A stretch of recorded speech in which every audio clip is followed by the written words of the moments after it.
Yes, I am still reading during these weird times. It is March 2026. Times are weird. I imagine they're probably only weirder in the future. Who knows? But you know what? I'm going to still read. At least for now, I'm still reading because I have been finding that some books have been very helpful, giving me information and trying to navigate with info these weird times. And most of the books I've been reading are fiction and, like, I'm not afraid to say it, an escape for a little while, which I don't think there's anything wrong with that. I'm not neglecting any responsibilities. I'm not pretending that the world is fine. It's just like, here's the thing. If someone's like, hey, you had a bad day, here's a donut and some coffee. You will not hear me saying, you know what, I shouldn't be escaping my problems with a donut and coffee, and we need to face the world as it is and not bury our heads in the sand. I'm going to be like, thank you. I'm going to eat the donut, and I'm going to drink the coffee, and I'm going to be grateful that there are things in this world that can still bring those little glimmers of joy and comfort. And, as you'll see, one of these books that I read, I'm going to tell you about, had some unpleasant things in it, but it all wrapped up in an extremely, like, victorious, like, yes, kind of way, where you're like, we need more of those feelings in the world of, like, in the battle of good versus evil, I want to read a story where good wins. Spoiler alert. I read a book where you're not sure if good or evil is going to win, and good wins. So yay. So spoiler alert for the one I talk about called The Queen's Rising, but that's coming. I am going to tell you about the books that I have been reading during these weird times. I did a previous video, I will link it below, called You Read What You Need. At least that's what the thumbnail is. I can't remember what the exact title is, but it's basically about like, we all handle stressful, weird times differently. Some of us don't feel like reading anymore. Some of us want to read for information. Some of us want to read just an escape story. Like some of us, I don't know, we all have different things that we need right now. So you read what you need. And if you are not feeling like reading at all right now, totally understandable. But for those of you who are looking for something to read or are just curious about what I've been reading lately, the first book that I want to tell you about is the only nonfiction book that I read in the 5-ish books that I'm going to tell you about. So this one is called Untrustworthy: The Knowledge Crisis Breaking Our Brains, Polluting Our Politics, and Corrupting Christian Community. It is by Bonnie Christian, forward by David French. So my husband gave me this book for, I think it was my birthday, one of my birthday gifts, because, it ties in with a lot of, current events and things that he and I chat about current events and things going on in the country and in some part, our community in some places. So the reason I found this book helpful is because it's extremely applicable to my specific community, and the people I socialize with, mostly. It's a commentary on like how. Okay, let me just summarize it this way. What I got from this book was, how in the world do you interact with people who, you in many ways have the same beliefs and outlook on life, or so you thought. And like, how do you navigate interacting with them when you find out that they believe like, I mean, I don't want to be one of those political channels, but I think you know what I'm trying to say when you're looking at this title. You know what I'm talking about. How do you navigate life with people who you see some things the same, and then there's other things that, at least for me, I always thought were like, well, people I know don't really believe that, do they? And then it turns out some of them do. And then it's like, how do you do this? And not just like, anyways, what I got from this book was my main thing that I gained. First, I appreciated the honest conversation about this is the world we're living in right now, especially in faith communities, are not a specific type of faith community. The world we're navigating right now is not just your regular old, oh, hey, we just see some things different, our politics are a little different. Like, this was actually written in 2022. And in one way, it was shocking how much things have changed in 4 years, like for the worse. So this is a little glimpse into 2022.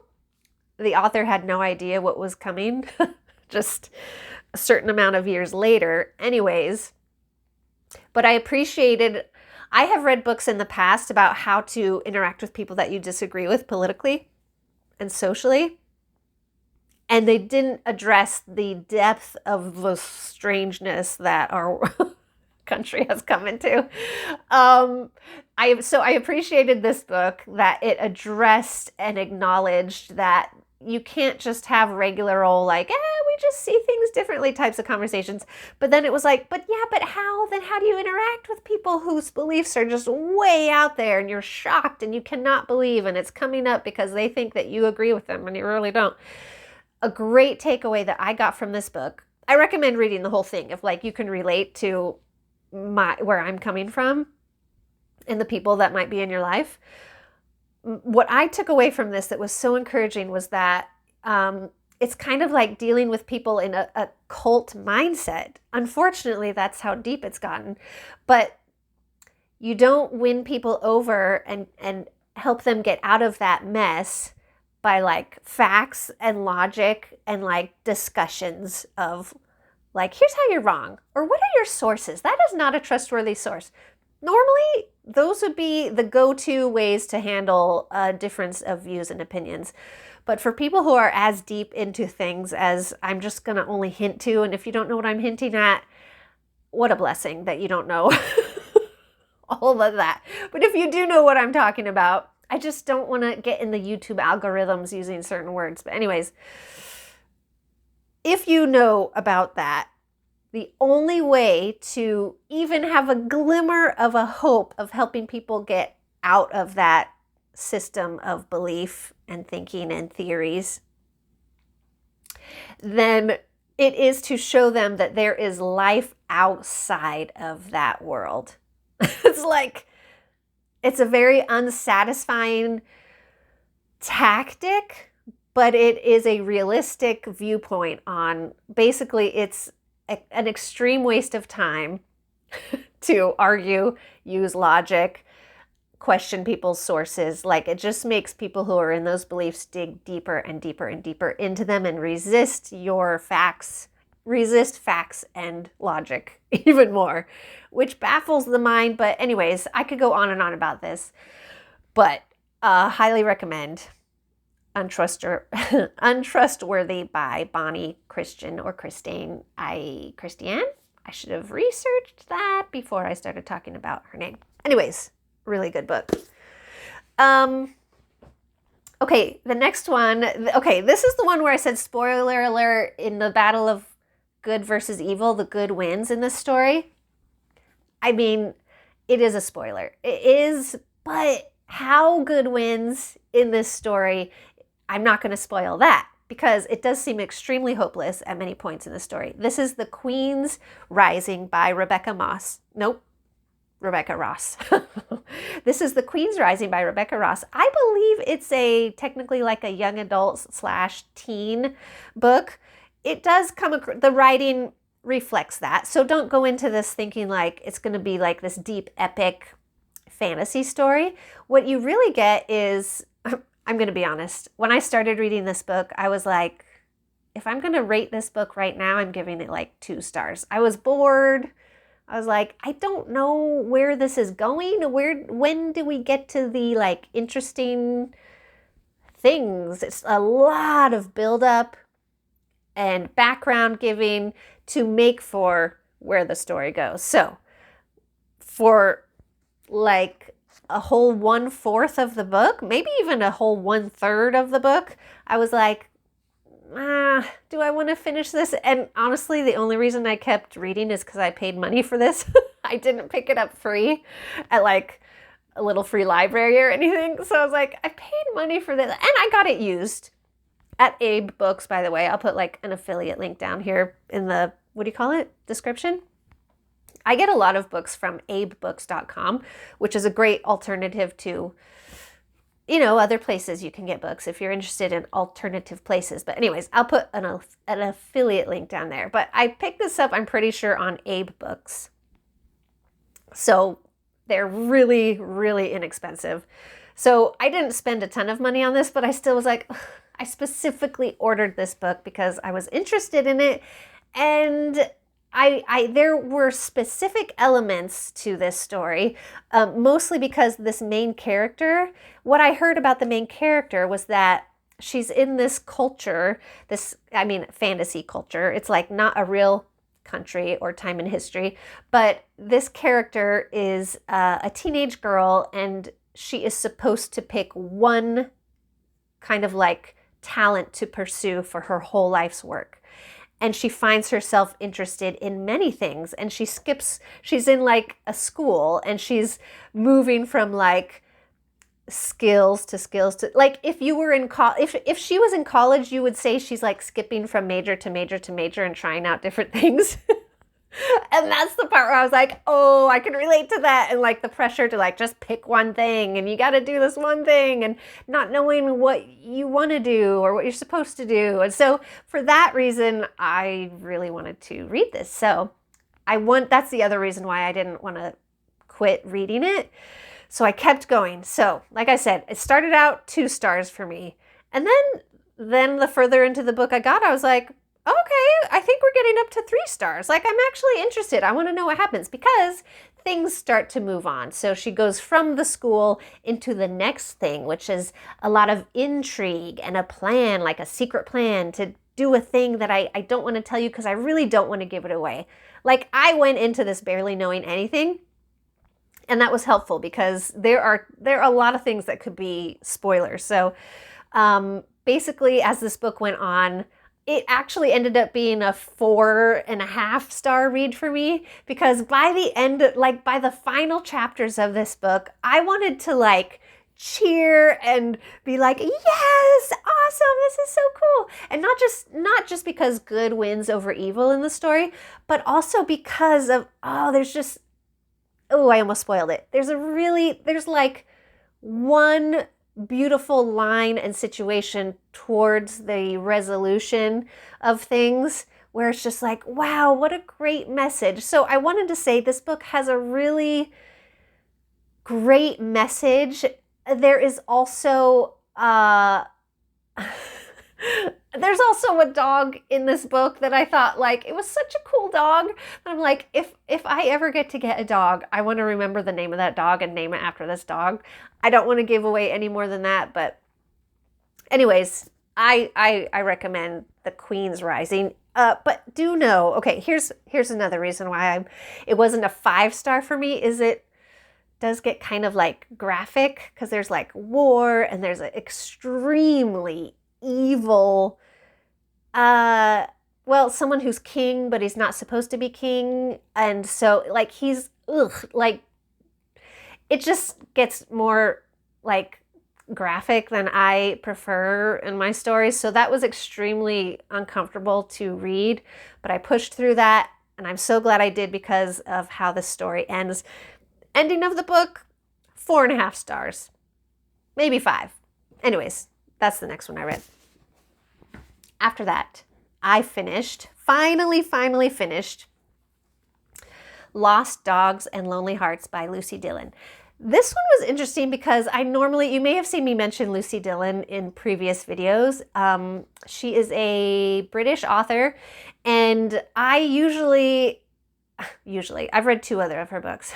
I usually love her books. I mean, the other 2, let me be honest. The other 2 books of hers that I've read, I absolutely love her. She's so great with character development and getting you to care about the people in the stories and like, oh, I just need to know what's going on in their lives. It's kind of like you're watching a TV show and you're like, are they going to be okay? Well, ooh, what's going to happen between, like these two sisters or these two friends? Or there is some romance in these, but at least the two before this that I read, they weren't like a huge part of it, which I appreciate. It's just more of like a subplot out of many relationships going on in the story. So, the interesting thing about this one is like this one so this is the third book of Lucy Dillon's that I have read. And I normally rant and rave in a good way about like, I love her books so much. This one I was like, I didn't connect with the characters as much. To be honest, I didn't really like the characters. It wasn't like,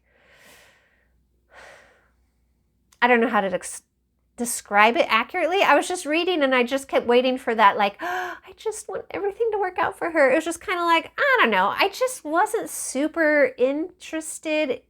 I didn't feel drawn. Let me say it this way. When I was away from this book, I didn't find myself going, oh, I can't wait to get back. I need to get back to that book and find out what's going to happen. I was more like, can we just finish this book so I can read the next one? I mean, I kind of wanted to know what would happen. And I still think there were some plot lines in here that I had a pretty good idea how they were going to turn out. And then they didn't go that way.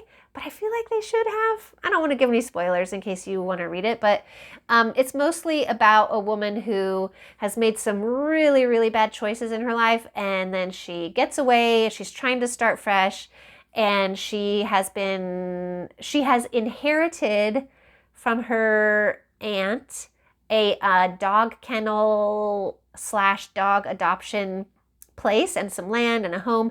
And so she's trying to decide, do I want to just like stay here and work with these dogs and connect with the locals and just put roots down here? Or do I want to get back to big city life and just scramble and see what I can make with my life? So that's basically what you get. There's some other side characters too that also have some hard times in their life that they're trying to navigate.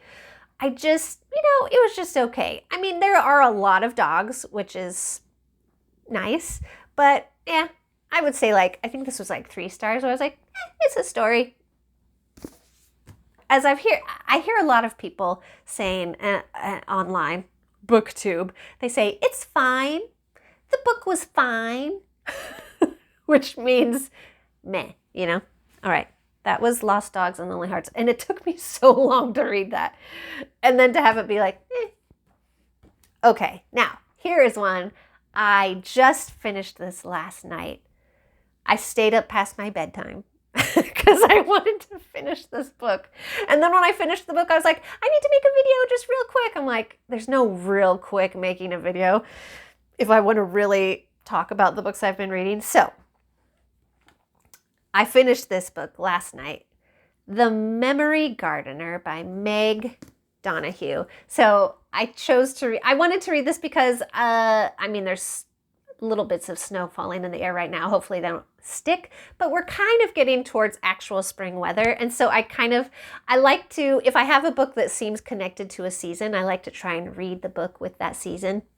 So this one looked very spring-like. So I thought, okay, when it's spring, I'm going to read this book. So it's not officially spring, but I just picked it up. And I'm so glad I did, because if you want to talk about a book being like a pleasant little escape and being extremely redemptive and healing and hope-filled and inspirational, The Memory Gardener by Meg Donahue was all of those things. I'd say 4-star read for me, which I rarely give. I've had a really great run recently with this one, and then the Queen's Rising and The Untrustworthy. So this was I loved it. It's magical realism, so you've got to be into that or be willing to suspend your disbelief with you can't go into a book with magical realism and be like, that would never happen. But the author handles it really well. So basically, it's the main character is Lucy, and she has the ability to almost transport people back in time to memories that are important to them, to their healing. and to their moving forward in life. So for people who are stuck or discouraged or off track in their life, she can connect them with a scent that from a flower that will transport internally, mentally transports them back to an important memory. And then when they come back to themselves after reliving that experience, they find healing, renewed energy, renewed focus, purpose. So it's basically, the story consists of her navigating her own painful experiences and finding healing, while also trying to bring healing and purpose to the people around her. A lot of the story takes place at an assisted living home for older people, so you get to know some of those characters. There are some hard topics handled in this story, but they're handled in a way to where you still feel like you're reading like a very calm story. It doesn't feel stressful. I don't want to give too much away, but that's basically it. But it was if you were to say to me, Kendall, I just want a story that feels good, that's inspirational, and that isn't cheesy or ridiculous, and is kind of a fun or nice little escape for a while, but that it helps you come back to your real life with some encouragement, The Memory Gardener is for you. The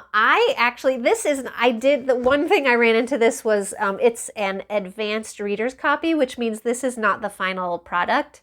I won this in a Goodreads giveaway. Like, yes, people actually win books through Goodreads giveaways. I would check it out if I were you. I check their giveaways almost every day, and I only enter for physical copies. You can try to win digital copies of books or physical copies. I always just enter to win physical copies. And I actually won this one, and I was so excited. But again, it's not like, it has a bunch of like typos and weird punctuation in certain places where you're like, what? But then I had to remember, like, okay, this is not the final edition. It even says up here, don't quote this book. This isn't for quoting. It's not for resale. It's just an advanced reader's copy, or an ARC, as some people like to call it. I highly recommend it. This was a good story. Okay, next, after reading this, I chose my next book to read. So I'm only a few pages into this one, so I really can't tell you what it's going to be like. This is Now and Then Friends by Kate Hewitt. This is another British author. No, British, and I think she's British and American, both. But I read the book that came before this one called Rainy Day Sisters. 5 stars for me. It was all about navigating sister relationships, sisters and parents, sisters and mothers. It's like, oh my goodness, I loved that book so much. And I don't think I ever talked about it in a video. Why? Why, Kendall? I don't know. I should have talked about that book. I gave it away, so someone else has it, which I'm glad, because she loved it too. So I wanted to read the next book in that series. It's Now and Then Friends. It's basically going to be, what I can tell from the back, about 2 women who were friends and then had a falling out, and then them trying to navigate, like, how do we reconnect? Do we want to reconnect? Are things okay? Are they healed? I don't know. Hashtag relatable. Do people say hashtag anymore? I don't care. I still say it. I say it ironically. Hashtag relatable.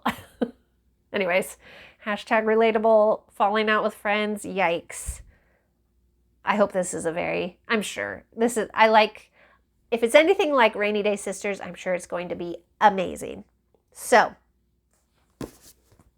I don't have anything else to say about that because I'm literally just a few pages into it, but I'm sure I'll talk about it sometime.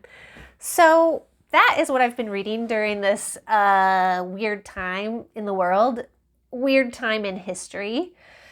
Keep going, everybody. Let's get through these times together. Look out for your neighbor. Look out for yourself. And what else have we got? This is a good place to stall because it helps me talk about not super important things while it shows you like, hey, subscribe, or hey, check out this video, like that whole thing. So you can check those things out without being too distracted. Also, feel free to check out my Buy Me a Coffee memberships for any of you who are not on a tight budget. And you can also feel free to check out my Honest Gratitude Journal that I will also have linked in the descriptions. I can't think of anything else to say. Bye!